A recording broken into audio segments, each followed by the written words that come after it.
ден, драги мои, добро ми дојдовте и денеска. Денеска ќе зборуваме за танцувањето. Една од работите кои што ги сакам најмногу на светот и кои што мене низ животот многу ми го имаат сменето животот. Секој од нас знае за танцувањето и од најмалино започнуваме да танцуваме, но за разлика од тоа што го правеле луѓето наназад, нели, традиционално, ние сега малце поинаку се однесуваме со танцувањето. Традиционално знаеме дека откако постои човекот, танцувањето постоело, луѓето заедно танцувале околу оган, понатаму, нели, и сега на сите забави, на сите свадби, на сите веселби, танцувањето е присутно. Но бидејќи ние и така веќе не веруваме толку многу во традиционалните работи и од она што традиционално треба да го правиме, сме решиле, нели, во ова изминато време дека ќе ги тестираме сите работи кои што нашите предци ги правеле, за да провериме дали навистина тие се добри или па не треба веќе да ги правиме. Така да науката решила дека да, ајде ќе видиме и ќе истражиме колку навистина танцувањето е позитивно за човекот, колку има позитивни аспекти. И за среќа и науката може да ни каже дека танцувањето вистински е една од најубавите активности кои што можеме да ги правиме како луѓе. Сето оно што можеме да го добиеме како помош за менталното, за физичкото здравје, за хемијата во нашето тело, кое што може само да биде позитивно со танцувањето. Децата и танцувањето за кој што ќе зборуваме денеска, кој што се една од најубавите работи кои што можеме да им ги дадеме на нашите деца и да ги поттикнеме да танцуваат во секојдневно, ако не друго. Денеска, значи, мојата гостинка е тука и работи цел живот, барам јас како што знам, со танцување. Денеска е таа тука бидејќи исто така работи со деца со попреченост, кои што танцуваат. Ви ја представувам Сара Кочан. Добре ми дојде. Здраво, Ира, добро ве најдов сите.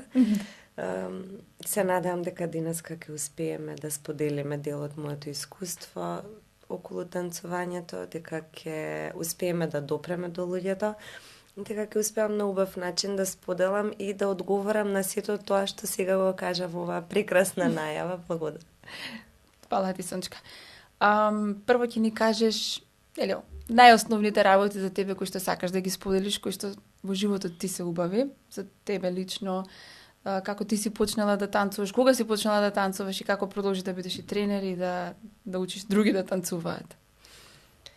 Бидејќи текот на разговорот денес ќе биде да стигнеме до нели тие групи на лица со попреченост, исто каде што кои што се одвиваат кај нас во студио и како започна таа приказна. Тоа што сега ќе нели одлучувам и тоа што сакам да го споделам со гледачите на Ира Инспирира е почетоците мои, идејата, таа инспирација од каде и зашто да биде таа група, нели, танцовиот клуб и тоа што јас сум. Од семејство од родители од мешан брак, татко албанец, мајка македонка, брат и сестра, пораснавме во едно такво тешко обкружување, општеството не ги прифаќаше нели тие норми како нормални на времето и сите тие конфликти, нели, оваа страна те прифаќа, таа не те прифаќа, па сета таа борба во текот на животот и на растењето и тие најважните години на раст и развој, каде што се соочуваш со дискриминација, се соочуваш со булинг, заради нешто кое што не го одбираш едноставно, нели? Да. Заради нешто кое што тебе ти е нормално, тебе ти е секојдневие и тебе ти е најубаво, затоа што тоа се твоите родители, ти си ги сакаш најмногу на свет. И понатаму се запознавам, нели, со Нермин, мојот сопруг, кој што е босанец од Босна. Да биде уште поизмешано. И тука разбирам дека воопшто не е важно кои сме, што сме, од каде доаѓаме, како сме. И мислам дека доаѓањето на Нермин во мојот живот така ги ги спои сите коцки за на моите деца да им биде животот многу поубав, нели, кога ќе добиам дете. Се навраќаме во моето детство, тренирав карате. Моите родители беа многу посветени, не носеа на разноразни активности, како и секој родител, нели, за своето дете. Првите почетоците беа со карате на многу години, така да не танцувам од мала. Почнав да танцувам подоцна во тинејџерските години. И едноставно, јас се заљубив во тоа. Значи, кога ќе влезеш во сала и кога ќе видиш, кога ќе пробаш, си викаш, окей, ова е тоа што јас сакам да го правам. Нермине Танчер дојде тука за танцот Звездите и одлучивме да остане, затоа што му помина нели проектот и требаше да се замина. И одлучивме дека он ќе остане, што на приказната љубов на прв поглед постои, вистина. Се случи. И така одлучи он да остане, одлучивме да отвориме танцово студио заедно во 2013. И да го направиме тоа што го сакаме најмногу на свет, да не биде професија. Значи, така почна мојата приказна со танцувањето. Не со танцувањето, туку со споделување на тоа што го знам. Нели, тие сите години тоа што било некогаш хоби, некогаш голема љубов и голема пасија, така одлучивме да го претвориме во нешто од кое што ние ќе може да живееме и да ја шириме таа приказна. Да, тоа и од толку многу работа се. Јас одамна ве познавам. Кога ќе се спои убавото нешто сакаме да го правиме, во кое што уживаме, и ако му дадеме доволно внимание, може да прерасне во нешто преубаво, како што е кај вас во студиово, нели? Нешто што толку многу успеси, каде што не знам колку деца имаат поминато низ вашите врати, влези, излези, научиле да танцуваат, и се уште останале или понатаму отишле во животот, така да ова е прекрасна приказна за да видат луѓето дека нели кога се работи она што се сака, дека може да биде многу успешно. Не останува тоа сакам да танцувам, па ништо од тоа. Биде нели стави го на страна. Многу малку луѓе треба да се поврзат работите кои што се сакаат. Јас имам завршен економски факултет, бизнес администрација, претходно работев нели додека тренирав танцување, си работев во финанси. И сето тоа знаење ми дојде многу природно да го вметнам во сопствен бизнес. Значи, мене многу ми помогна да можам да го развијам тој бизнес понатаму. Сепак тоа е приватен, фамилиарен бизнес веќе сега. И сите тие знаења, сите тие вештини кои што ние ги стекнуваме во текот на годините, ништо не може да остане џабе. Јасно. Дека отидов, изгубив јас 2-3, не, воопшто. Значи тоа карате, јас што сум го тренирала,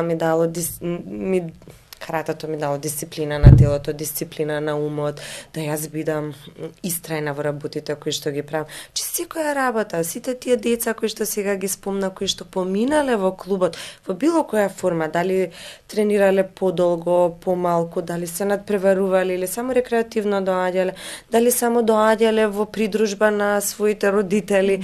Значи, секој еден момент што го поминуваш некаде, што вложуваш енергија и вложуваш време во тоа, ти развива вештини кои што понатаму во животот ќе ти се најдат кога најмалку очекуваш.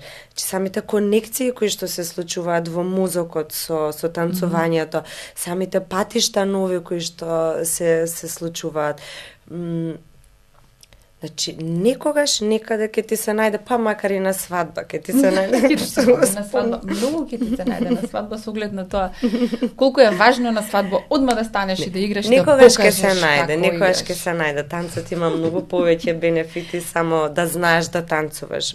Знаењето и учењето на вештината, знам да танцувам, е само еден сегмент, еден дел од тоа. Така. Кажи ми, од кога постои инклузивната група во твојот Од самиот почеток, Од самиот почеток. како што реков, кога се запознавме со Нермин, сето тоа се спои, целата таа приказна се доби смисол. И 2013 септември го отворивме клубот и рековме дека сакаме да правиме нешто добро, да вратиме на општеството, да направиме нешто за општеството и да направиме еден меур, едно место каде што секој ќе биде свој. Нели сите тие удари, Нермин е од Сараево, дете од војната, и он имал многу удари во животот и потешкоти, трауми, да речеме. Мислам, тие трауми се во секојдневието се случуваат на луѓето. Точно. Многу е интересно што луѓето мислат голема травма. Не, травма е травма, тоа е мало ударче, мала мудринка тука која ќе се... И тоа е травма. Исто као големата мудрица на око, што можеби некој има, и таа малата е травма. И таа малата може да направи многу поголема штета некогаш внатрешно, отколку оваа големата тука, ја гледаме, ама поминува. И сега тие микротрауми кои што сме ги доживеале сите, и сакавме да направиме едно место каде што сите ќе се чувствуваат свој. Во тоа време имавме многу пријатели кои што, мислам, се дружевме со луѓе, се уште се дружиме, кои што се од ЛГБТ заедницата, луѓе кои што се од други националности, малцинствата, луѓе кои што социјално загрозени и луѓе кои што јас ги познавам и се со попреченост. Јас пораснав со, секогаш ги спомнувам, со фамилија Матовски, со Марија сме другарки од прво оделение и пораснав со Цако. Цако е со Даун синдром. И со Нерми разговаравме што може да направиме, не знаеме, ние немаме знаење за тоа, не сме завршиле факултети или обуки за да работиме сега со некоја група, што можеме да направиме ние. И случајно се возевме, ги видовме нив, здраво дечки, како најнормално, најприродно. И тука се викаме, добро, дај да пробаме да направиме со нив. Пошто знаев дека имаат здруженија кај што се собираат и имаат активности свој, договоривме состанок. Јас со голема трема отидов на тој состанок, знам, затоа што не знаев што да им кажам, не знаев што да им презентирам во Трисомија 21 тогаш.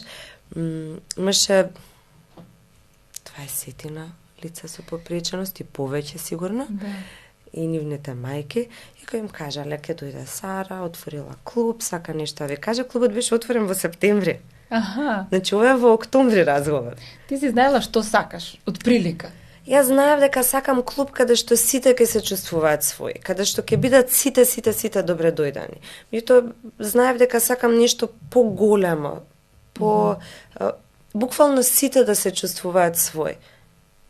И не знам, така дојде многу спонтано, многу природно дојде тоа, или можеби е нешто што тлеело со годините во позадина, па во тој момент кога мене ми се пружила прилика да јас можам да вратам назад на сите, пошто секојаш имало прифаќаност, имало тие некои светли моменти, светли луѓе со кои што сум се дружала, кои што нели те не зборувам сега врз основ на мојата позадина или не, туку генерално какви сме како карактери, и убаво ти е кога ќе најдеш пријател кој што те прифаќа таков каков што си. Нели сите тие моменти довеле до тој еден момент каде што јас сега можам да вратам на луѓето назад. И така почна, отидов на тој состанок, да се навратам, што не можеме да се изборуваме да не забегуваме од темава. И јас не знаев што да им кажам. Сведок ми се сите тие мајки ден денеска доаѓаат во клубот, голем дел од нив. Јас им реков, јас не знам што ќе правам. Јас само сакам да им држам час по танцување. Јас го сакам многу танцот, јас уживам во тоа што го правам, сакам да го споделам со другите. Тоа што го знам, сакам да го споделам, меѓутоа во овој случај ова не го знам. Не знам што ќе правиме, ќе пробаме да танцуваме, да си поминеме убаво. Ајде направиме час-два. Значи, така беше приказната. 1 час, 2, чисто они да се размрдаат, ние да видиме нешто поинакво.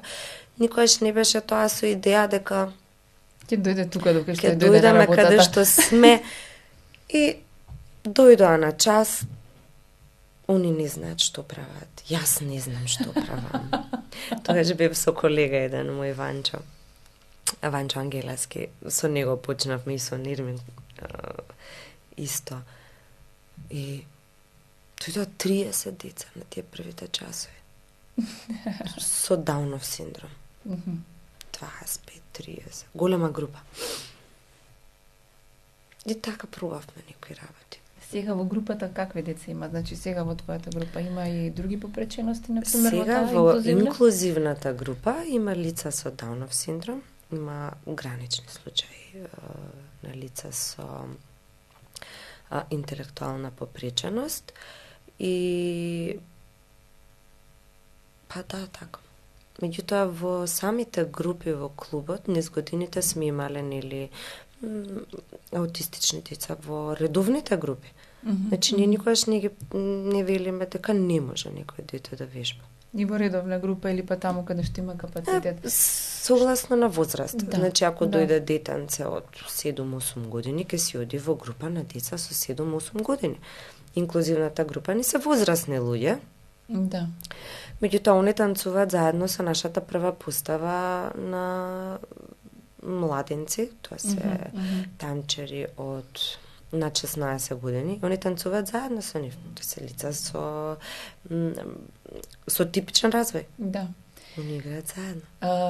Сега земајќи го во предвид во тоа дека колку долго време ги следиш овие луѓе од самиот почеток кога ти самата не знаеш што треба да очекуваш или што треба да видиш од тоа што треба да се случи, нели?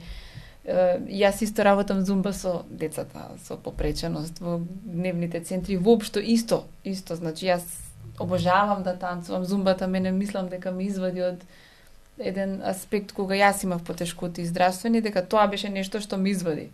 И ми сам предизвика да се чувствувам и убаво и добро со себе и повторно да сакам да напонатам во животот. И јас на некои забави кои што сме ги организирале нели новогодишни така натаму, па као ајде ќе пробаме, знаеш, ќе поиграме. Иако децата не знаат, не ја знаат кореографијата или нешто, значи јас знам за со моето дете како полека и едноставно да го адаптирам, како да го прифатат, да првите неколку пати кога се обидов да нели да танцуваме на некои од настаните, значи кога видов дека сите се обидуваат да се вклучат и дека веќе после вториот рефрен почнуваат и да ги фаќаат нели чекорите или било што само рака да крене на нели во правецот каде што сите креваат, мене ми беше како вау. Значи јас не очекував дека некако да сите подсвесно па овие деца не можат, па немаат капацитет, па треба кој знае колку многу ти да се трудиш и да направиш за да децава нешто разберат или сватат. Така да мене ме затекна тоа многу позитивно. Да после тоа почнав да го правам и редовно, нели кога имаше други некои часови кои што ги држев. И сега јас ја гледам убавината во сето тоа, ја гледам разликата нели во други активности што ги правиме и танцувањето. И како они се однесуваат многу поинаку, нели, од една активност во друга. Да речем танцувањето таа друга. Кажи ми ти сега твоето искуство. Што од сите овие научни истражувања кои што знам дека ги читаш затоа што и ти сега правиш, нели, магистратура или така натаму, нешто што е поврзано директно со лицата со попреченост и добробитот на танцувањето. Сето она што науката вели дека е позитивно. Нели, дека менталното, физичкото здравје, да речам, вака најглобално да ги земеме, се подобруваат. Начинот на координација во просторот, комуникација, социјална интеракција, сето оно што може би се мачат родителите некако поинаку и со туркање да го направат, со танцувањето доаѓа многу полесно и многу поедноставно. Кој е твоето искуство и сега од оваа перспектива што имаш ти да им препорачаш еве на родителите и воопшто да ни го кажеш некој што цело време го гледа и му се случуваат сите тие промени? Сите тие научни истражувања, сите овие работи сега ти што ги кажа, сите работи ја што сум ги видела и прочитала, бидејќи сум во тек на пишување на истражување, магистарски труд за бенефитите на долгорочното танцување кај младите. Јас би одвоила една работа што е најважна самодовербата и како себе си се гледаме. Тоа се менува со танцувањето. Бидејќи на крајот на денот, како ние себе си, self-image, како себе си се гледаш ти, тоа е тоа што е важно, затоа што можеш да се градиш, да вежбаш, да учиш, да истражуваш, нели, од најмали, од тие првите години родителите ги буткаат децата на една друга активност, нели, за да се изгради една индивидуа, една персона која што ќе се гледа себе си позитивно, убаво, која што понатаму ќе дојде до стадиум да треба и она да изгради здрави, прави индивидуи кои што ќе може, нели, да продолжат со нели, тој пат, таа мајка природа. Значи, самиот тој момент, ние дека се чувствуваме добро од самите племења, нели, кога почнало танцот, се користел за да се поврзат луѓето. Да. За да се изразат себе си. На едно повисоко ниво. Сите они имале говор ваков или таков, нели. Меѓутоа се користело како една алатка за да се изразат себе си таму каде што зборовите немаат моќ. Каде што не се доволни. Каде што зборовите не се доволни. Значи, се поврзуваш на едно подруго ниво, на едно енергетско ниво со луѓето околу тебе. Сега, зборуваме за група на деца кои што се, да речеме, во предпубертетска возраст. 9-10 години, секакви транзиции во телото, психофизички, почнуваат да сознаваат работи за светот кои што им се тешки да ги разберат. Нели? Им треба некој издувен вентил каде што они ке може да се изразат, меѓутоа каде што сите сме исти. Сите се изразуваме на ист начин. Сите сме тука, исто како огнот, племето. Тука сме, сите сме тука, ние. Тоа што она што е најважно е да знаеш дека никогаш не си сам. Секогаш имаш некој кој што е тука со тебе, кој што ти е поддршка. Танцот го дава тоа на децата. Поред психофизичкиот развој, нели, кој што помага за правилен раст и развој на целото тело, цела мускулатура, ние се фокусираме многу на нрбетот, на кичмите, затоа што нели сега тоа е најчесто да не би сакала сега да кажам бројка, затоа што имаше некои истражување што го читав неодамна, меѓутоа поразен беше бројот, да не сгрешам, да не го измешам, поразен беше бројот колку деца процентуално имаат проблеми било какви со рбетниот столб, дали тоа било сколиоза, кифоза, лордоза, меѓутоа не само тоа. Стапала, затворени колена, карлица, значи секакви проблеми кои што настануваат од недостаток на физичка активност. Да. Нели, ние се секогаш, во мое време, меѓутоа, валјда сме последните генерации што го фатија тоа играњето на улица, меѓутоа, да, стварно беше друго време. Да. Каде што бевме ние на улица, каде што ти играш, се качуваш на дрво, сега родителите се прават, мислам, честни исклучоци, не сакам да генерализирам, меѓутоа, се правиме да ги заштитиме децата да не се повредат, да не падне од дрво. А во суштина... Значи, се правиш за да не ти се качи. А во суштина му ја попречуваш природниот инстинкт за развој на тоа дете. Така, да. Самото качување на дрво се истегнуваат тие мускули кои што треба, меѓутоа немаме проблем по тоа да ги однесеме на физикална терапија каде што ќе они на шипка ќе стојат обесени надоле само за да им се истигнат тие.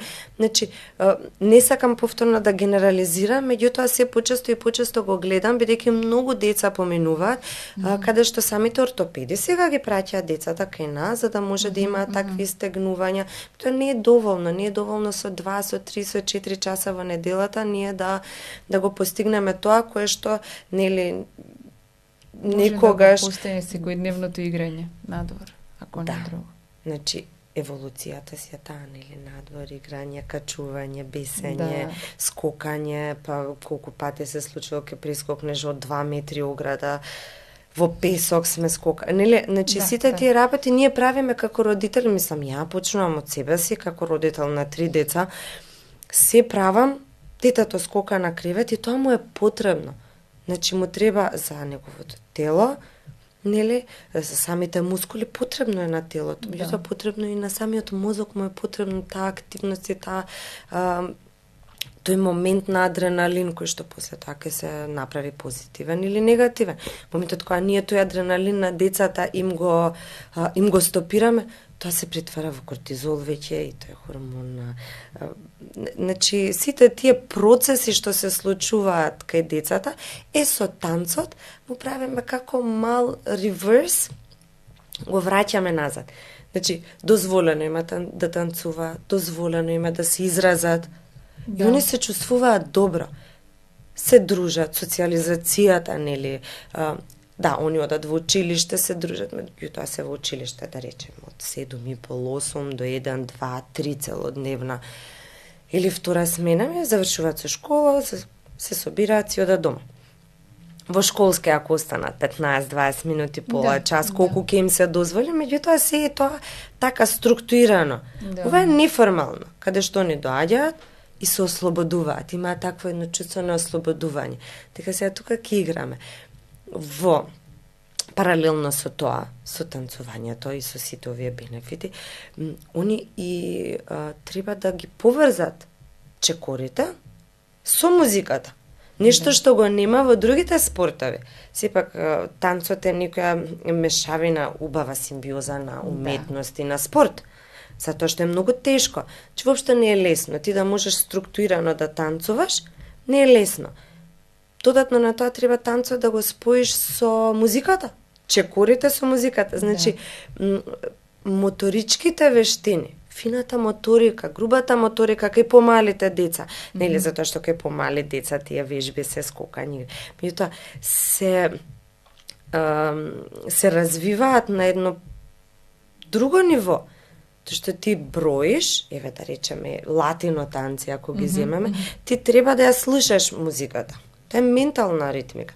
Ти ја слушаш музиката.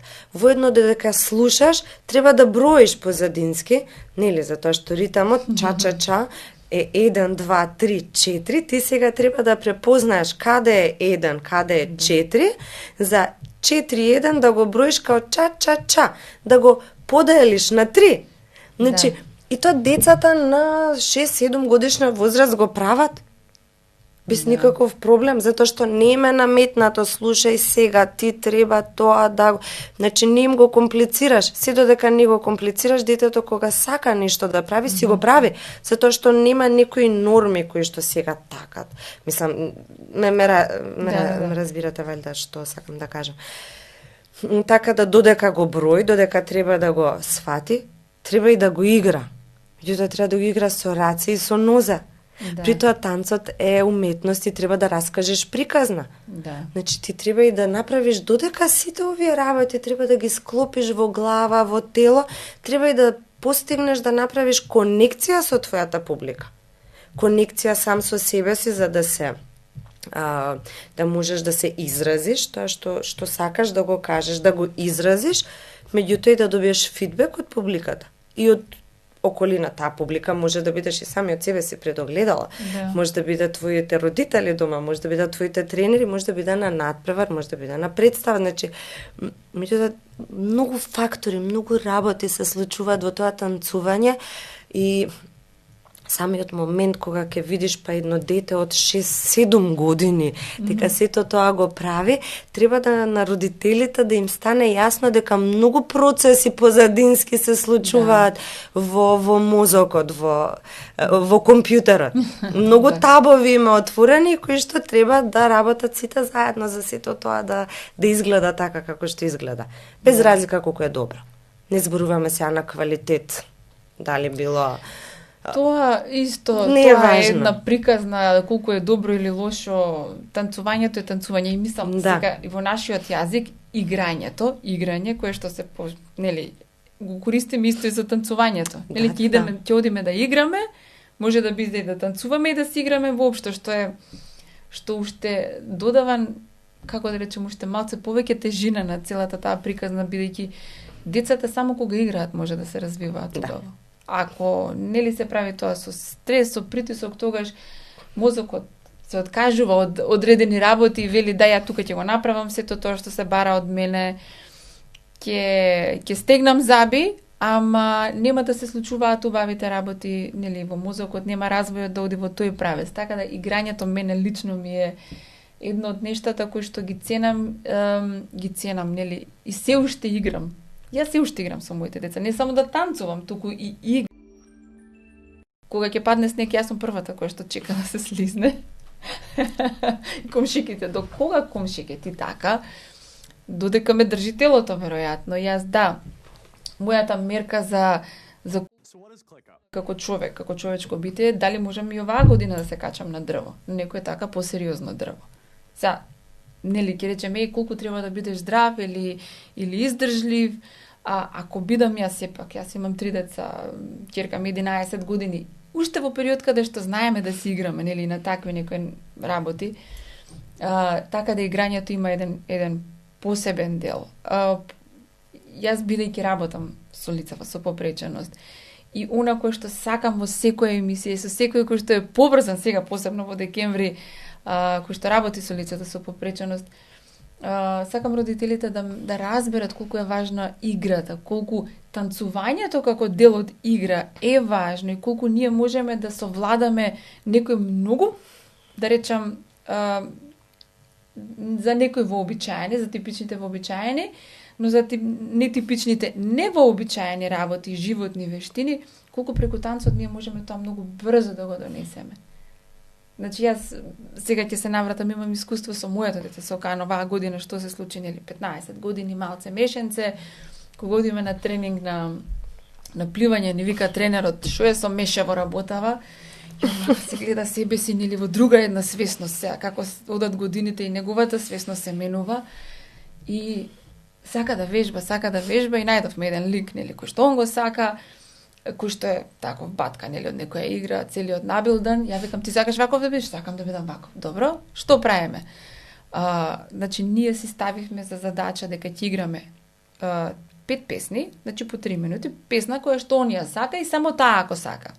Значи, он 20 минути вежба, значи игра, само игра, танцува, по неколку чекори кои што он ги знае, затоа што сме играле, нели, заедно, да он се загрее, нели, во тие 20 минути телото почне, нели, крвта, и после тоа имаше ајде неколку стомачни, ајде неколку чучњеви, неколку склекови. И он беше толку доследен во тоа, значи имаше и табела, па си правеше секој ден чек, да он ослабе, не знам, 6 кила за 11 недели, пес, нели, храната да ја менуваме, ама толку беше радосен затоа што почнува се со играње. Да, после тоа му беше тешко да вежба затоа што почнавме со 5 склекови, а завршивме со 55, што секоја недела додававме по 5, додававме. Значи во тие 11 недели, ако јас требаше да го стискам, ако јас требаше да му ајде сега ќе правиме, не он тоа го направи сам, затоа што се радуваше на играњето, на танцувањето, затоа што тоа е лесно, нели, ние се забавуваме, нас не е убаво. Така да следното беше само, нели, откако е загреано телото, тоа беше лесно, со леснотија. И нели многу полесно, дури ако се запнеше, ајде со аплауз, ајде, можеш. Така да сакам тоа да го приближиме кон родителите, дека танцувањето секојдневно и дома. Не мора ние да бидеме во некој клуб, би било прекрасно, нели, затоа што и социјалните аспекти ќе се развиваат тука. Другиот простор, салата, нели, дава една друга перцепција за тоа каде си. Да. Дисциплината. Дека треба да станеш, треба да се појавиш, да отидеш, меѓутоа на крајот на се, тоа ти што го велиш, да танцува, да се активни. Да. Затоа што танцот им дава малку повеќе од само ајде излеземе да се прошетаме. Да, друго не е исто. Во ист ги да се шетаме малце се прошеме и да биде таква некоја активност. Од друга страна, нели, твојот авторитет како учител, како нели некој кој што застанува тука и го води часот, мајките може да седат таму ако сакаат надвор, нели? Да, мајки нема на часови кај нас. Јас сум лошата, што имаме правило во клуб кај нас дека родители забрането е присуство на родители на часовете. И тука родителите на малите деца малку не се сложуваат, но јас им велам вака. Прво, доколку има 20 деца во сала и 20 родители, не може да направиме атмосфера за работа. Да. Второ, твоето дете секојаш ќе има таа сигурност, мама е тука, и нема да си направи чекор напред од своите граници. Сите не имаме своји граници. И треба да ги померуваме. Нели? Секогаш. За убаво се не збориме, ние зборуваме за нешто убаво, нешто... Да се расте, да се создава подобар простор. Точно, да си створи нови вештини на самопрезентација, на ослободување, на опуштање, да се дружи со другите. И се додека стои таа фигурата која што ти е се во животот, нели, твојот родител, не можеш да се опуштиш за тоа што очекуваш да бидеш прикриен, покриен, згрижен, повлечен тука. Тука ми е сигурноста и тука сум. И така е почна... Многу често. И од друга страна па и нели и самите не беше добра и како така сега ти направи родителите има тоа се не би навлегувала зашто, меѓутоа како родители го имаме тоа да ги поправиме децата и никогаш не внимаваме каде. Ајде сега десна рака, бе рече учителката десна рака, зашто лева? Таа не ти е лева. И знаеш тие добацувања, поготоа кога самото дете стои напред и ти очекуваш дека тука ми е мене, карпата е тука. Тука ми е, ама карпата ме бутка. Да. Пред сите ми вели дека јас десната, јас не знам која е десна рака. Тоа се толку мали работи кои што ние како родители сите грешиме. Значи истите грешки ги правам и јас, моите деца не ги тренирам јас. Ги тренира немале ниту еден час, ниту со мене, ниту со Нермин, баш заради тоа. Затоа што јас треба да сум родителот. Јас треба да сум поддршката која што рече браво, супер, одлично. Многу убаво. Уживаше? Да. Многу ми е драго. Не ти беше убаво, окей, сакаш да разговараме, а не да сум јас таа која што ќе направи на детето добро или лошо, или ќе го искара пред целата група, треба да биде искарано. Не искарано, коригирано, ајде да речеме, сепак таму мора да се коригира. Исто лицата со попреченост, кога дојдоа, нели? Јас им реков, првиот час мислам дека дури беа во сала. И ние пуштавме песни, не знаевме што треба да правиме и пуштивме тоа што го правиме најрегулар со сите групи, со сите деца, со типичен развој. Пуштивме музика и сега се загрееме, секој во свое време, секој на свој начин. Ај ке вежбаме кореографија. И пуштаме песна и вежбаме чекори сега, ке вежбаме самба чекори. Вежбаме самба чекори. Што е тешко, за секого е тешко нешто ново да се учи, со мене ми е смешно, учам TikTok со моите деца, нели тоа е сега актуелно, и они некои чекорчиња што сите ги прават, сакаш да те научиме, мама, и сега јас тоа го работам, кажам, ова е лесно. Застануваш и гледаш дека ти треба неколку пати чеке, а сега каде левава, десната, не е лесно, нешто изгледа многу едноставно, ама ти треба да го повежбаш, да го свариш, да го научиш, тие мускули да ги активираш, нели тоа е сепак ново движење. Сега ние ги учиме. Ништо. Доаѓа следниот час, јас разочарана. Кам не знам што ќе правим, викам на мајките, тука мислам дека веќе им реков, пошто почна мене не ми беше убаво да ги коригираат децата, своите деца, иако тоа веќе возрастни луѓе имаше. Не ми беше убаво додека јас зборувам некој да дофрла. Внимавајте, ова се случува 2013, тоа е пред 11 години. Значи, тоа беа почетоците каде што јас почнував исто да го пренесувам моето знаење. Да, друго е кога си како дел од нешто, па асистент, па демонстратор, па мито друго кога застануваш, ти си таа фигурата. Значи, никој не може да те спреми на тие почетоци. Почетоците се почетоци, какви се, такви се, убави се, меѓутоа имаат многу мани. Нели, ти искуството те прави тоа што си, а што поискусен, што повеќе грешки правиш, толку си поискусен, сега само се надеваме дека тие грешки нема никогаш да останат па толку голем печат и да ни се памтат, меѓутоа без грешки не стануваш искусен, никој не бил совршен на почеток. Тоа беа мои почетоци, каде што јас барав начин и механизам како да допрам до било кој, а не до лица со попреченост, со Даунов синдром. Мислам дека имаше и со некои други синдроми на почетокот, но да не кажам ништо, па да не сум во право. Мајките ги стави на страна. Јас ве молам, значи не можам јас да направам конекција сега со дечкиве. Многу луѓе сме во салава, ве молам ако може, како е двај да чека. Верувам дека е така, искрено кажам. Мислам, секојаш има родители кои што нели сакаат да ајде, да бидам, да видам, да се осигурам дека се е во ред и тоа е се окей. Но мајките се излегува и ние вежбавме, пробувавме овој чекор. Ајде самба не иде. Ајде сега ќе вежбаме. Ај нешто, некоја салса ќе работим. Ај малку бачата. Не. Не, Мислам, ај некоја кореографија ќе пробаме, ај на песна кореографија. Ништо. И седнуваме ја така, полуразочарана, без инспирација веќе, без мотивација. Втор, трет, четврти, нека било частано беше одамна, не се сеќам како точно се... и пуштам музика еден. Ај, викам, сега бирајте песна, која песна ја сакате, сега врете, јас вас да ве запознам, каква музика сакате, што сакате, пошто сватив дека за да можам јас на нив да им предадам нешто, да они прифатат од мене било што, морам јас нив прво да ги запознам. Со родителите сите пробав да разговарам со нив, дали има некој поголем, пошто се случува и инциденти имавме во сала, нели, јас немав авторитет воспоставено и така натаму. Си поразговарав со родителите и влегов, викам, ајде, сега сакам јас вас да ве запознам, не можам јас да ви предавам самба или бачата или салса, доколку вие сакате сосема нешто трето. Па се испостави дека Кико многу сака хип-хоп, дека Оливер сака чочек, дека девојчињата повеќе се на така македонски песни, балади. И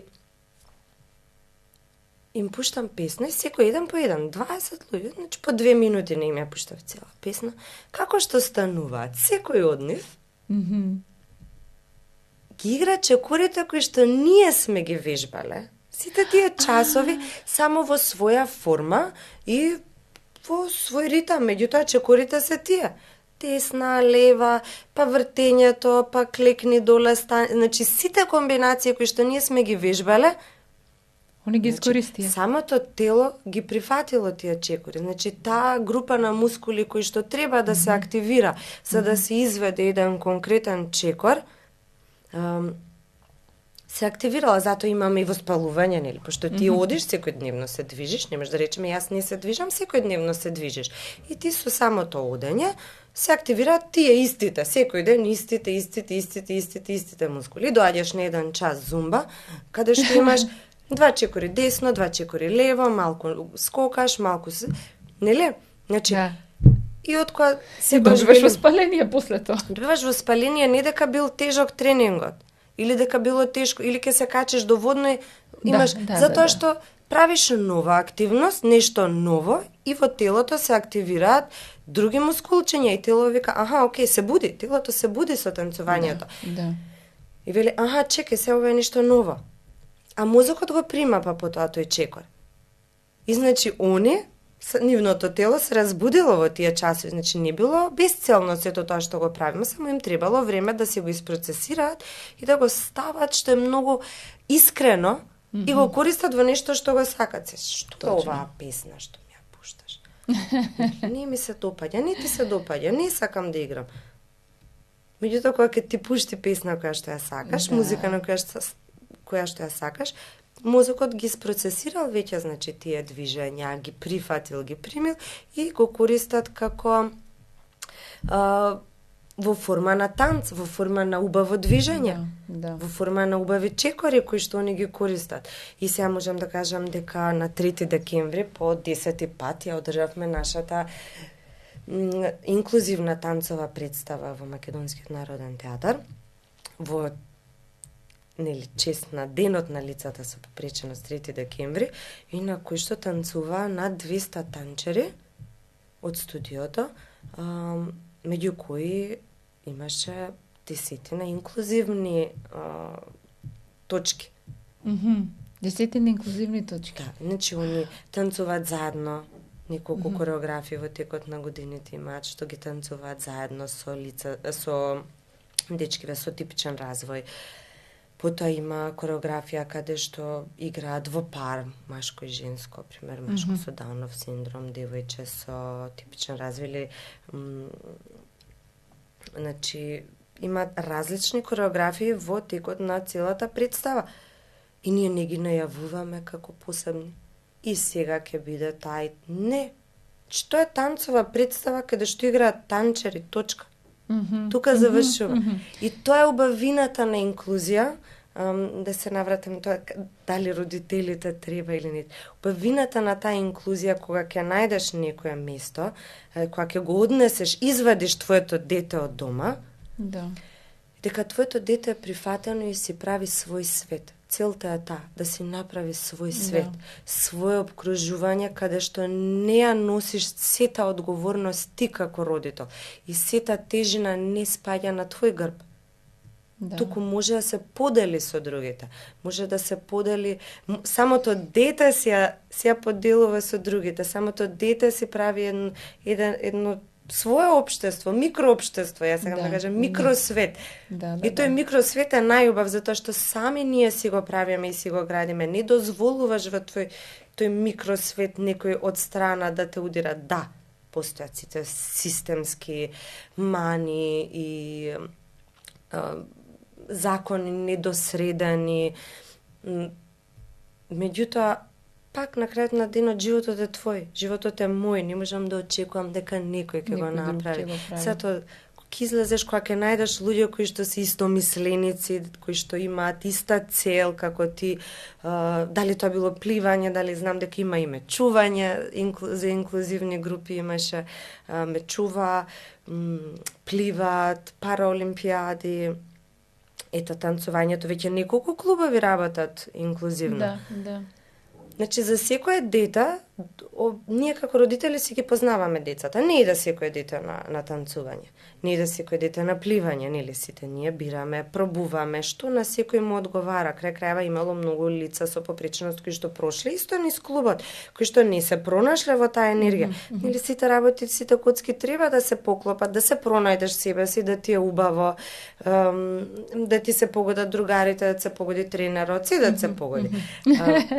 Ма добро, тоа е човечки, треба да се погодат и понудата е голема и кога можеш да бираш, тоа е убавината. Веќе стигнато е лицата со попреченост, на вистина е постигнато сега да може и да бираат. Толку да не мора, да не е задолжително се морам тука да бидам.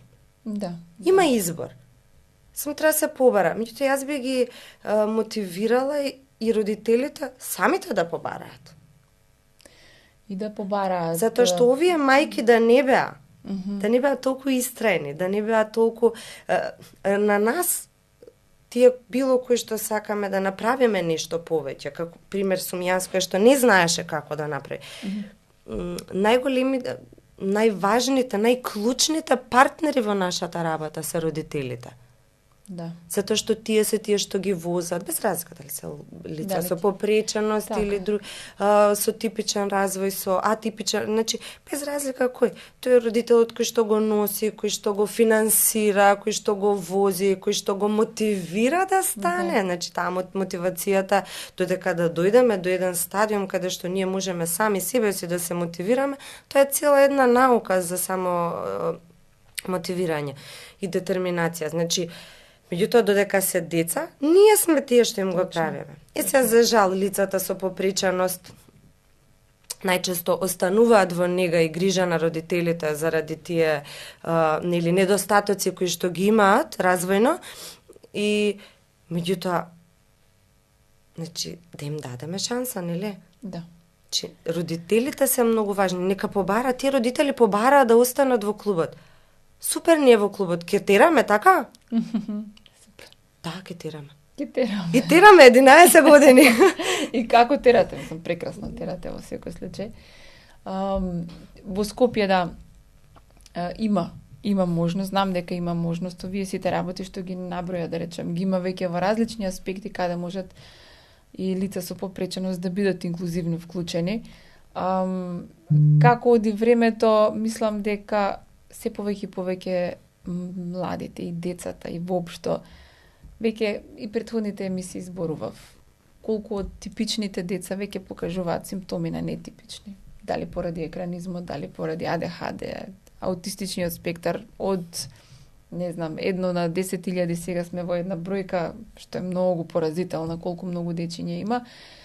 И самите клубови веќе почнуваат, ми се чини дека да се адаптираат и да почнуваат да се отвараат, затоа што на почетокот ја знам дека ти беше, барем јас, нели, како родител со дете со посебни потреби, знам дека ти беше таа, која што, таму има нешто и толку од прилика. Ние се обидовме на карате, не можеше на карате, затоа што мислеа они дека, не, ние сме работеле со проблематични деца, тогаш беше, нели, со потешкоти, но кога нели дојде аутистично, кој што е сосем на друга планета, накак, ама ние не можеме да се снајдеме, он ништо не слуша.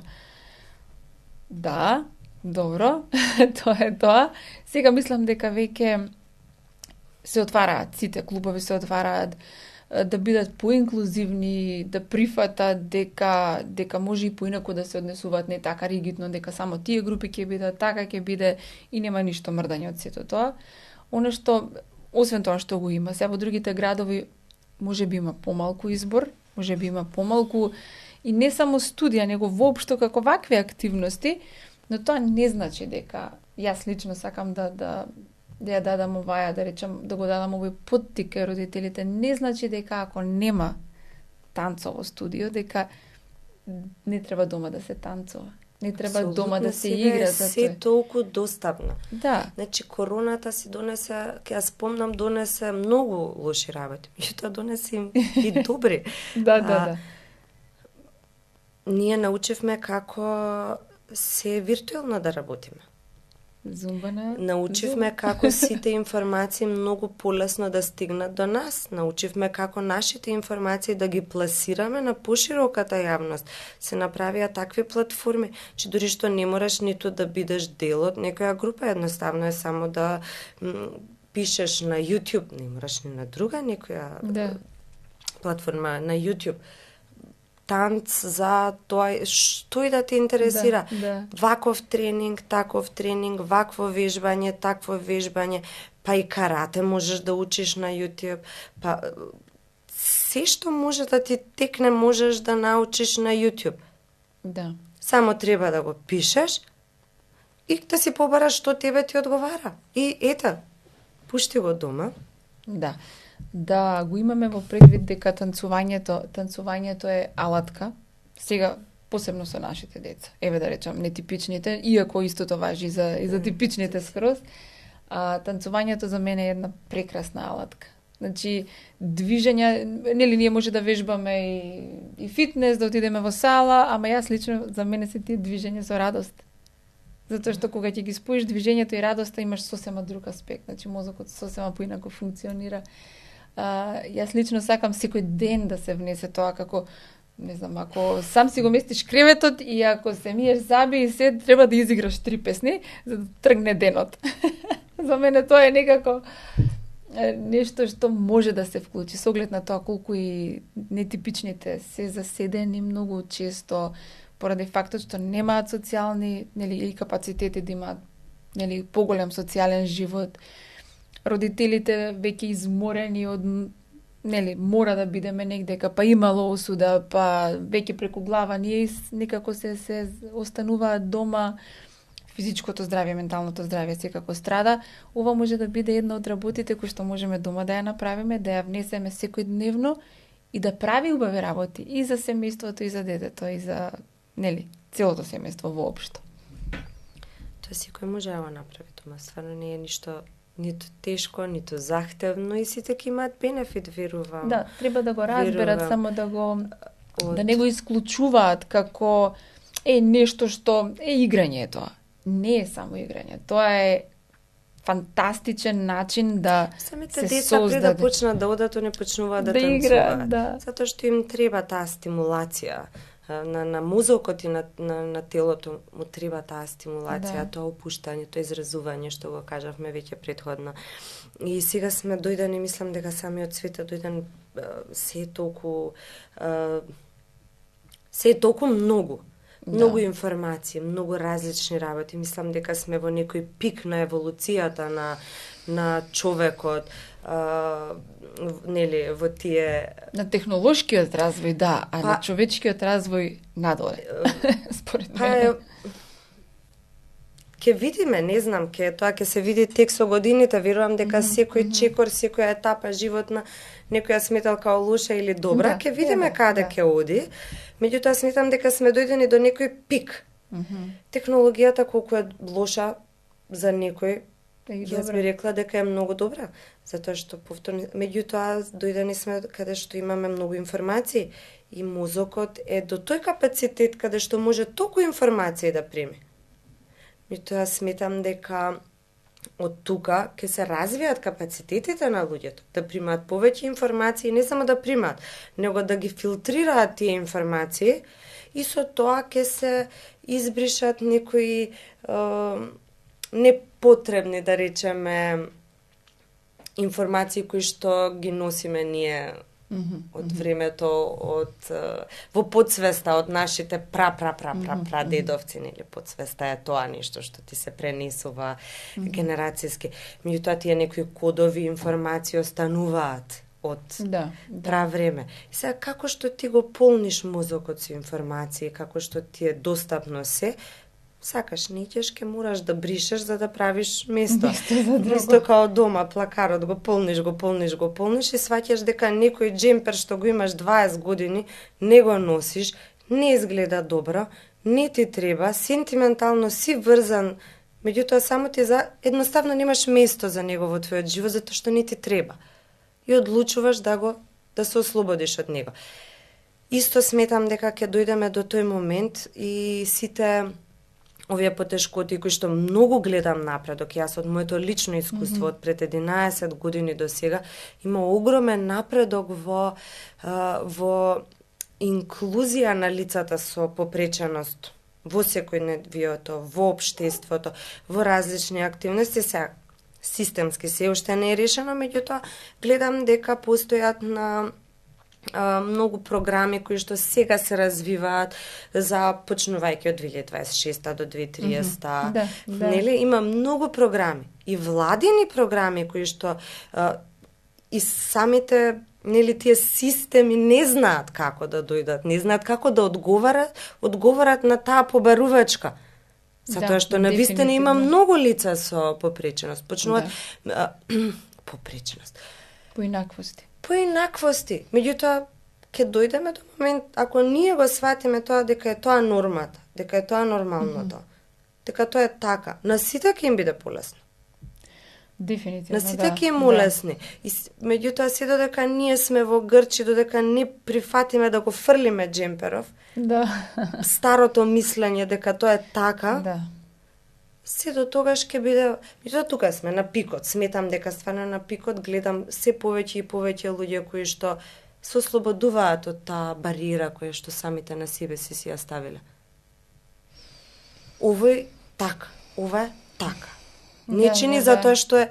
Значи, не зборуваме само ние тука за лица со попреченост, зборуваме за расизам, зборуваме за различни вери, нации, политика, секакви аспекти на нашите убедувања и нашите лични верувања, со кои што сметаш дека како јас мислам така, меѓутоа тоа ниво е до 7 годишна возраст, значи деца на 3-4 години, кога ќе му речеш трни се од телевизорот, не те разбира зашто треба да се трне од телевизор, затоа што мисли ако јас гледам во ова, сите гледаат исто како јас што гледам. Или кога ќе дојде да ти покаже, видиш што нацртав, а не ти го врти цртежот. Затоа што детето развојно смета дека јас тоа што го гледам, го гледаш и ти. И тоа се трнеме, ние не сме деца, ние сме возрастни. Значи треба малку поразлично да се гледа на тоа. Значи, немаш тоа јас што го гледам да е норма и за тебе, и за третиот, и за четвртиот. Точно. Тоа е моја норма, лична, персонална. И така само сите ќе бидат посреќени, многу посреќни. Многу зборувам за среќа.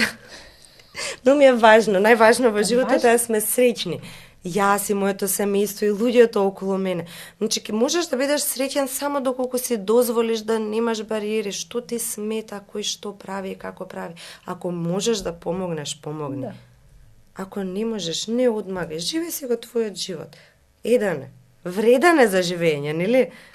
Да, ова се точки по кои што сите некаде во животот ќе се најдеме, ќе се прашаме колку е вреден и зашто си го трошам времето, дали да мислам на тоа што вестите ми пласираат и дека ќе се нервирам со сето тоа, наместо да се сконцентрираме, нели, во тоа што можам јас да направам сега во моментов, нели, и системот е таков и околината е таква каква што е, ама јас денеска можам да направам нешто. Малку можам да влијам за подобро на себе, на семејството и барем на 20 тројца околу мене, ако помогнам, тогаш е прекрасно и екстра. Пикот. И овие подкасти и сите емисии, тука е пикот. Тука веќе се распрснуваме, јас мислам, после ова ќе се распрснеме сите да си го живееме својот. Тоа што јас не гледам телевизија, дома кај нас телевизор, баш заради тие вести кои што пласирано е се. Не е таргетирано за мене. Меѓутоа, подкастите се таргетирани за лицата. Тоа е мојот интерес. Океј, овој подкаст или оваа емисија или оваа платформа ми дава нешто кој што е мој интерес, нешто што мене ми треба таргетирано за мене.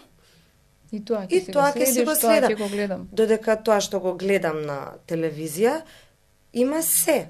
Мене не ме интересира ништо од тоа, не сакам да биде пласирано во мојот дом и во моето семејство и го прекинуваш. Сато и велам, така мислам дека сме презаситани едноставно, со многу информации и ќе почнеме да ги селектираме. Важно е да знаат луѓето. Ние можеби што сме повеќе поврзани. Не велам затоа што овде и типични родители го слушаат. Ова и сакам да го слушаат и многу повеќе типични отколку нетипични. Ама типичните прават простор за нетипичните да се изразат. Да не им направат да имаат потешкотија и таму кај што ја немаат. Родени со потешкотија се. Значи тоа дете се родило со потешкотија. Од X причини визави. Може би така требало, може би тоа не знам кои се така причини. требало да биде. Така требало да биде и се родил. И се има потешкотија од стартот раѓање, која сум јас да додавам на некој потешкотија, да направам додатно, да му правам потешко од тоа што му е. Треба да се бори сам со себе си, и тој родител, за родителите си не можам ни да замислам како е. Се уште со мене треба да се бори. Нели? Да. Тоа е малку... Да, ама ние сите заглавени во својот универзум и во својот свет каде што секој се бори со своите работи внатре. Малце... бори се со твоето, остаги другите си го живеат животот, не им сметај. Малце, знаеш, емпатијата или ставањето себе си во туѓите кондури, се додека не ти се случило во животот, не можеш да го искусиш, нели некој да ти кажеше пред 13 години дека ти имаш ваква група која што секој одење негде кај ќе добива награди и златни медали. Ти ќе му речеше, молим? Не знам баш за тоа. Може би некаде внатре имало желба, но искуствено, значи се тоа што го помина ти, сега можеш да само да дадеш добри насоки на некои други. Но ако не го поминеше, не можеше да знаеш дека така да вистина и дека тука треба и своето поле да го расшириш толку многу, скроз да го расшириш, да можеш сите да ги прифатиш. Сите со сите своји карактеристики, родители, мајки, со години, системски да се обидуваш да ги внесеш. Ама тоа е многу убаво тоа прифаќање. Ама е прифаќањето убаво. Прифаќањето убаво е за тебе лично. Знам дека е. И за другите околу. Но луѓето се во страв. Повеќето од луѓето се во страв дека се што е поинакво може да ги повреди. Мислам и типичните сега, јас како нетипичен родител, нели? Сите оние погледи на лулашки. Дека кој ќе го погледнат мој дете кој само е поинакво, значи не е нити агресивно, нити ништо. Ора го разбираш дека јас не знам што е, не знам како да се однесувам. Мајки со таква загриженост, ама јас стварно не знам. Ова го снимаме. Ова ќе иде. Да, го снимаме. Јас мислев дека правиме пауза, се извинувам за мојата неофицијалност. Сето ќе оди без грижа, значи идејата е да бидеме слободни тука. Идејата е да го имаме овој разговор што го имаме на кафе, кога ќе седнеме или ќе се видиме на некој настан после нешто, а секогаш истово се се провлекува како информација, нетипичните... Тоа е затоа што не се запознаени. Да. Моето искуство е следно. Ја спомнав инклузивната танцова представа. Тоа се децата во клубот што поминуваат. Имале прилика да се запознаат со атипичните лица. Во почетоците пред 11 години имаше родители кои што отпишаа своји деца затоа што им пречат, што ќе се заразат, ќе се разболат, се плашат да бидат тоа беше се затоа што не знаеа. Тоа е од неинформираност. Од ништо друго, само од неинформираност. Не се сменија, Бог знае колку работи сега во овие 11 години, небо и земја не се спој. Зашто сме дојдени тука? Зашто има напред? Затоа што постојат луѓе кои што се информатори, кои што информираат други луѓе. А информацијата е многу лесна, ти само треба некогаш да прочиташ нешто и толку е. Ама треба да дојде таа информација до тебе. Нашите деца, значи, јас имав потешкотија на моите деца да им објаснам и тука сватив дека децата се само огледало на родителите. Па знаеш, и другата инклузивната група ќе иде со нас, и дечките со даун ќе играат со нас, и другите ќе дојдат со нас, и јас со нив заедно. Викам, мама, зашто бе секојаш така им викаш ти другите? А што се вика они поразлични од нас? Каква е таа група? И сваќаш дека до тебе, до тие некои норми што ти се ставени со самото образование, со самото растење, со сите искуства, со сето тоа што општеството го налага како нормално, да речеме, нели? Нормативи. Не сакајќи ќе ги поделиш и не сакајќи ќе ги држиш на страна во некаква форма да ги заштитиш или па да заштитиш она што мене ми се случуваш, јас не сакајќи го заштитував светот од моето дете. Точно. Значи кога он ќе отиде и неадекватно можеби ќе се не трни се таму, трни се. Така знаете моето дете има, така родителите пристапуваат. Како ќе знае светот како изгледа аутизам ако ти не го пуштиш да они да го видат? Точно. Сега не зборам дека он треба да бесне или нешто, нели, секако дека имам рамки во нормалност, нели, што е она, но неговото те сакам на возачот на автобуси за станување и гледање во дугмињата. Колку пати, нели, ќе го тернам, не е тука, мама, да не правиш ова. Да еднаш возачеш, не бе оставил нека гледа. Што има врска? Си викам, зашто јас го спасував светот од моето дете? Оно подсвесно ти како родител знаеш, си ја намалуваш работата и си велиш, знаеш, ако некој се изреагира неубаво, ќе му создаде травма, па дај ја да го тргнам, нели, да не се случи тоа, ама тука е таа дискрепанца каде што ние можеме да направиме разлика. Каде што ние правиме разлика, нели, зборуваме за ова. Пред 7-8 години кога зборував за ова автобусов и дека ја го тргав, јас плачев на тој разговор. Че кога ќе го раскажував, јас плачев. Со солзи, затоа што мене ми беше се уште тешко сето тоа.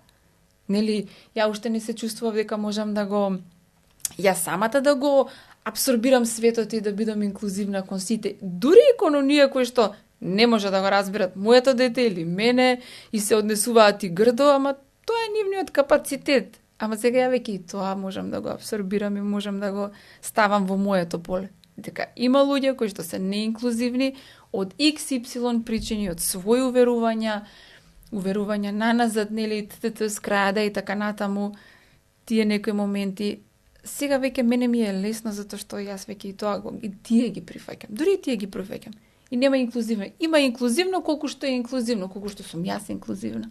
Колку што моето дете ќе види дека јас сум инклузивна и тоа ќе прави работи кои што се инклузивни. И затоа почнува, нели? Родителот, детето, едукаторот, затоа сте тој триаголник кој што јас многу го сакам и на кој што треба да се држиме. Тоа се најдобрите партнери. Да. Најклучните партнери во целата приказна се родителите.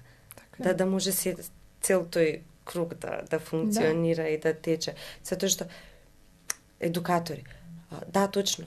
Ние не едуцираме само танчирите, ние ги едуцираме и цели семејства, ние едуцираме кога ќе дојдат баба, дедо, цел театар кој што бил таму. Сите се едуцираат, Точно. сите гледаат, сите доаѓаат до таа информација дека нешто се случува, дека нешто има. Ова се танчери, да речеме, со европски, светски титули, па јас не сум ни европски, ни светски првак. Ја ретко познавам луѓе што се европски, светски прваци. Тука се кај мене, кажи. Не, они достигнале да се европски, светски прваци, тоа години поред да ја задржуваат и да ја бранат таа титула. Они се поддржани од министерства, од влада, од компании. Кој може сега да излезе и да рече јас имам тоа и тоа, сите тие награди што било кој од таа група, еден танчар да го земеш од таа група, што ги има сите тие достигнувања, бројни награди, плакети, признанија за угледни граѓани и танчери и спортисти во државата. Кој еден може да излезе сега? И ве предизвикувам, нека да кажат, кој еден може да каже дека има толку постигнувања колку што имаат еве оваа група на танчери? Да. Или еден танчер од таа група? Никој. Никој во државава нема толку. И сега ние ќе ни биде жал за нив? Не, на нив треба за нас да им биде жал. Да. Затоа што ние нема да ја доживееме таа гордост, таа среќа, таа радост. Они толку тоа со скромност и со искреност си го прифаќаат. И си го тераат животот како норматив да си успешен. И затоа родителите треба да прават за своите деца, за атипичните деца, да ги извадат надвор. Ние имаме придобивки од нив. Зашто тоа они на нас не пречат? Не, ние на атипичните им пречиме. Им пречиме во нивниот свет, во нивните да постигнат, да си го постигнат својот максимум. Затоа што на нас никој не ни пречи да го Мене никој не ме спречува, освен самата себе си, да си го постигнам мојот максимум. Сега, ако си поставам цел, единствената пречка сум си самата јас. Никој друг. Дали јас ќе бидам доволно мотивирана, дали јас доволно време, доволно ресурси. Меѓутоа јас сум таа која што како возрастна особа. А што да речеме за еден човек атипичен на 30 години, 36 еве како мене? Кој му е пречката? Сите освен тој самиот. Да. Значи неговата природа е таква каква што е. Така? Да. Таа е природата. Максимумите му се тие. Не може да ги постигне. Не може да ги постигне еден мој дечко со танчер со Даунов синдром, кој што сака да биде шанкер во животот. На него целта му е шанкер да биде во животот. Не може да биде. Заштото што никој не го вработува. Да. Значи, не е дека он не зна, најдоброто кафе го прави. Најдобро служи. Значи, имал прилики некои проекти. И тоа не може да си го постигне својот максимум. Не може друга да постигне максимум да биде пејачка. Зашто? Да. Затоа што никој не е дал прилика да биде пејачка. Значи, заради нас не може некој... Значи, јас утре да се чувствувам одговорна, треба утре да легнам еден ден и да си го размислам цел живот да ми помине кроз очи и да размислам што јас направив. Како треба да легне некој да спие, размислувајќи дека бил пречка некој да се изреализира себе си и да си го постигне својот максимум. А се што треба да правиш, само да не пречиш, ништо не треба да направи, никој.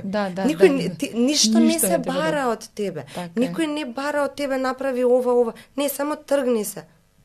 Да, ако не можеш да помогнеш, не треба ни да помогнеш, само треба да си другар. Сите ние си ги бираме пријателите, сите ние бираме со кој. Идеме на игралиште, моите деца играат со децата што се таму.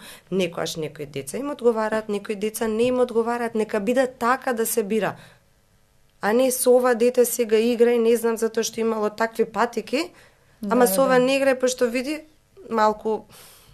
Што знам малце така? Малце така нешто... Можда аутизам има. Да.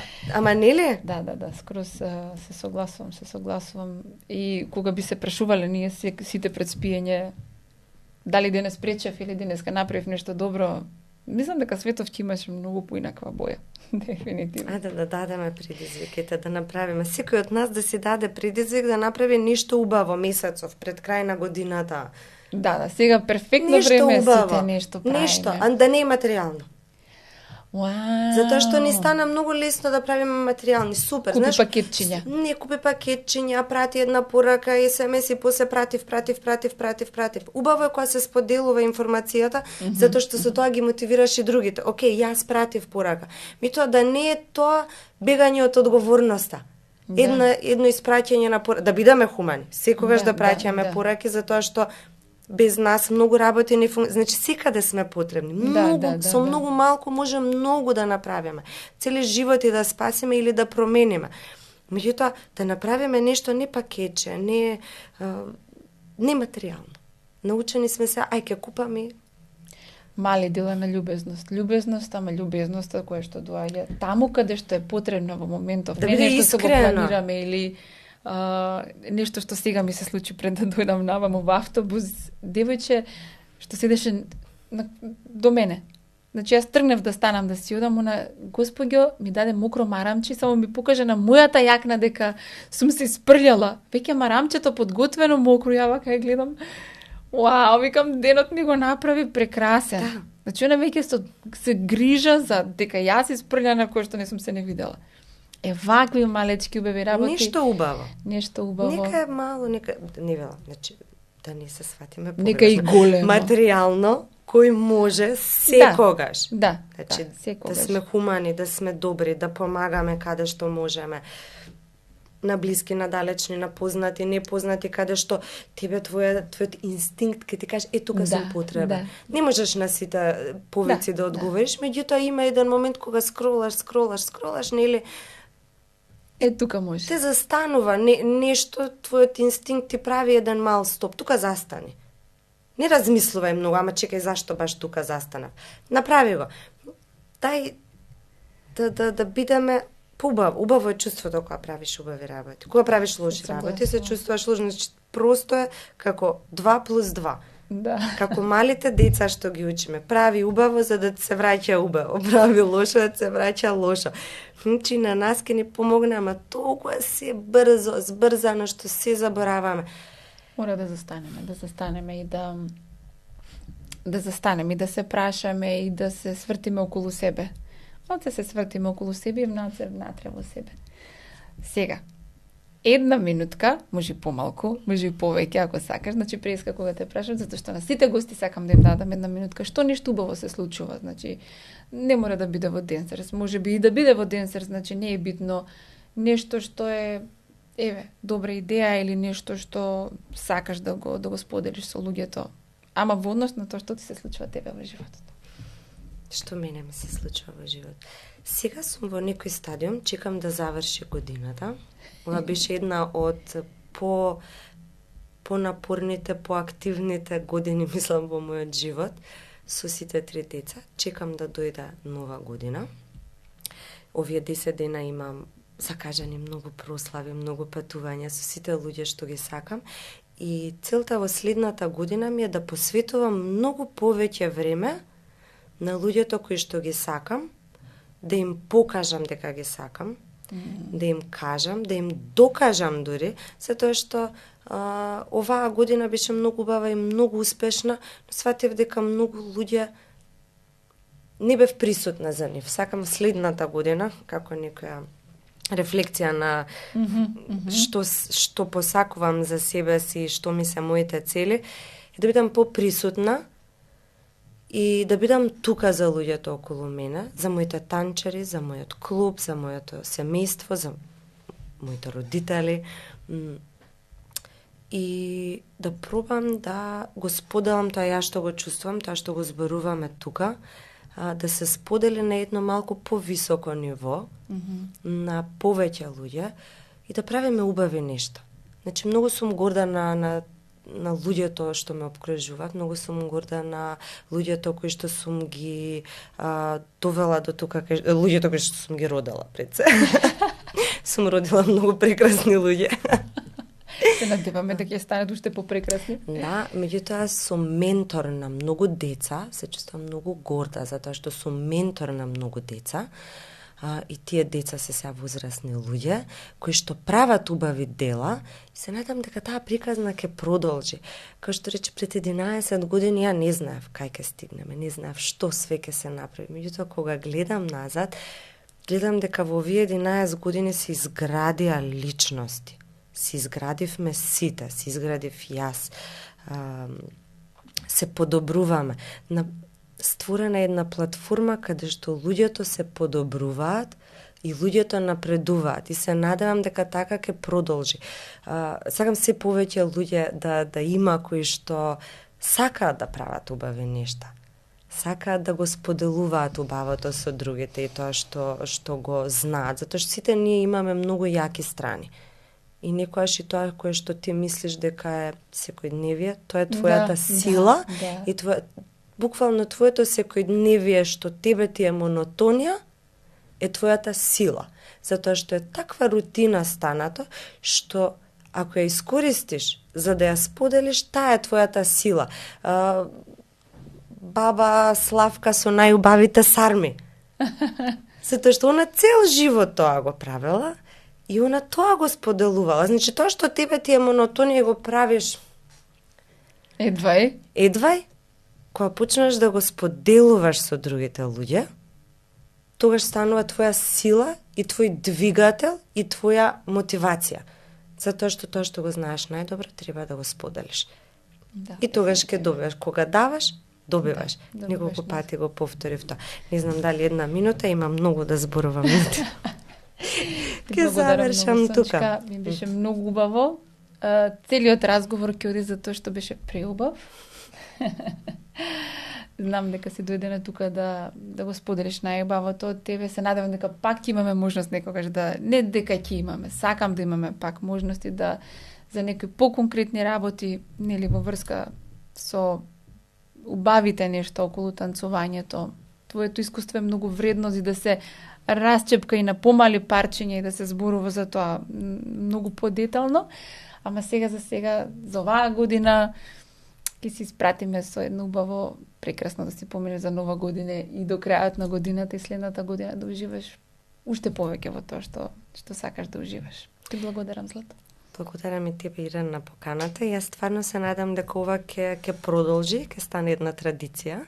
Овој твој подкаст, епизодите што ги гледав се супер, се генерални, али мислам дека мора од тука да се почне и тука сме. Ќе влегуваме и во ситници, и во детали, ама се надам дека ќе се дојде и до тоа, да се влезе и во деталите, како точно и конкретно на една дадена ситуација да се делува. Сега по генерално да бидам искрена, јас мене ми е многу повеќе целта да влеземе во деталите кои што може да го подобрат живењето, но сега и да си дадам јас малку простор да не влезам во овие води и како увертира и како информација да стигне до луѓето, тоа што се случува, како функционира гледиштата на работите, како и пример танцот може да влијае, се надам дека доловивме, како танцот може да влијае на сите деца, на атипични и типични.